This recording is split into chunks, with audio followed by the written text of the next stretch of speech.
এক মাসে আমি 1 মিলিয়ন করে দিব। আমার উপরে ট্রাস্ট নাই। না ভাই, তোর উপরে ট্রাস্ট করার কিছুই নাই, কারণ তুই আগে মেয়েটাকে একা পেয়ে ট্রাস্ট করা বন্ধ কর।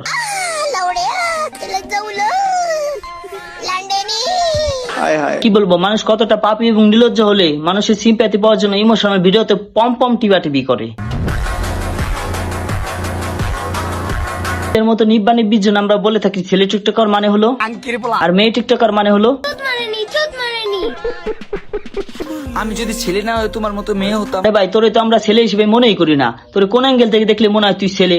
আমরা তো সবাই মনে করি তুই একটা আস্ত মেয়ে। দেখেন ভাই, কিছু কিছু ছেলে আছে যাদের পকেটে মানি ব্যাগ থাকে না ঠিকই, কিন্তু অল টাইম লিপস্টিক থাকেই। মুখের উপর একটা পিম্পলসের দাগ নাই, তাকে দেখে মনে হয় গিটার বাজায় রাইতে। উফ সরি, আমি তো ভুলে গেছিলাম তার তো নুনু নাই। নুনু থাকলে সে গিটার বাজাবে। ইস, আমি যদি ছেলে না হয় তোমার মতো মেয়ে হতাম। তাহলে 2 হাত দিয়ে নিজেকে ফিঙ্গারিং করে খুশি হতাম।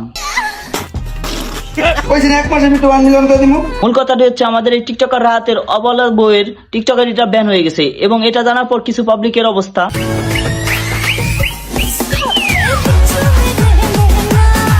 এবং এটা নিয়ে মনে করেন যে অনেক টিকটকার টিকটকে ফানি ভিডিও বানাইছে, এবং আমার মতে মনে হয় যে এই ভিডিওটা সব থেকে বেস্ট হয়েছে। আরে কান্দার কি আছে?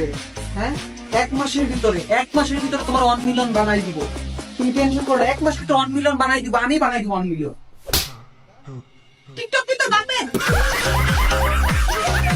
আমারও মনে হয় কি টিকটকটা মনে হয় যে এদের বাপের। মনে করেন যে কান্দাকাটি ভিডিও করে আবার টিকটকে এসে টিকটকে নতুন আইডি খুলে মনে করেন 2 লাখেরও বেশি ফলোয়ার কামাই নিছে। তবে আমার মনে হয় কি এরা কখনো টিকটক থেকে যাবে না। এরা হলো মনে করেন টিকটকে থেকে আমাদের মতো কিছু পাবলিকের ভিতরে আঙ্গুল ঢুকাই দিবে।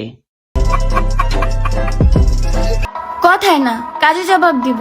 ভাই তুই কাজে জবাব দিস, কিন্তু ভাই আসল কথা হলো তুই কিন্তু রাত্রে সারে যাস না। তুই কিন্তু রাত্রে সারে গেলি তোর এইসব ভিডিও দেখার পর মানুষজন তোকে শুধুমাত্র ইউজ করবে, কেউ তোকে বিয়ে করবে না।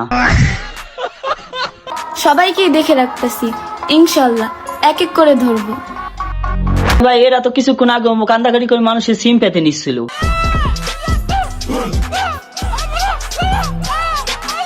এখন তো দেখি ডাইরেক্ট সিগমা ভিডিও। আসলে ভাই টিকটক মানে প্রতিবন্ধীদের দ্বারা সবই সম্ভব। কিরে জুমা মুসলিম, জুম্মার দিন সারা তো তোর মসজিদে দেখান যায় না। আজকে মিষ্টি দিতেছে বলে যাইতেছস? যা যা মিষ্টি খাই আয়। কিরে তোরে তো শুক্রবার সারা দেখা যায় না, আজকে চাঁদ কোন দিক দিয়ে উঠছে? তুই নামাজে যাইতেছস? ও আজকে তো শুক্রবার, মিষ্টি দিব তাই না? যা যা মিষ্টি খাই আসই। আসলে ভাই এরা হলো প্রকৃত টিকটকার। মনে করেন যে সারা বছর কোনোদিন নামাজ পড়ে না, হঠাৎ করে একদিন জুম্মার নামাজে বের হয়। মনে করেন যে মানুষজন বলে যে কিরে তুই তো জুম্মার নামাজ ছাড়া মসজিদে দেখা যায় না, আর আজকে তো জিলাপি দিবে সেই জন্য তুই মসজিদে যাইতেছিস। এই কথা শোনার পর মনে করেন যে নামাজ না পড়ার একটা অজুহাত পাওয়া যায়, এবং টুপিটা খুলে পকেটে নিয়ে আস্তে করে বাসায় চলে যায়। ঠিক বলেছো। কি আইসা পড়লা কে? নামাজে যাইবা না?